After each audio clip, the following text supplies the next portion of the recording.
Biarpun siapa pun tak suka pada kita, semua orang pulau kita tak suka pada kita, yang penting Allah suka pada kita.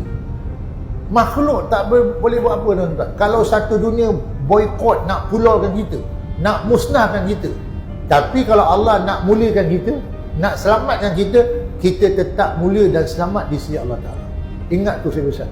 Tapi kalau semua orang berpakat nak memuliakan kita, nak menaikkan darjat kita, tapi Allah Ta'ala nak menghina kita, makhluk tak boleh buat apa-apa.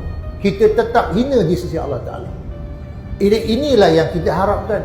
Kita tak mengharapkan kepada makhluk, minta kepada makhluk, dan tak boleh kita bergantung kepada makhluk.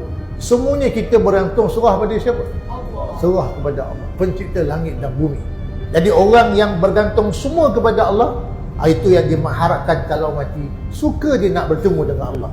Tapi kalau orang yang tak beramal, jahat, fasik, banyak buat maksiat, dia tak suka kepada kematian, dia tak suka bertemu dengan Allah, maka Allah juga tak suka bertemu dengan dia.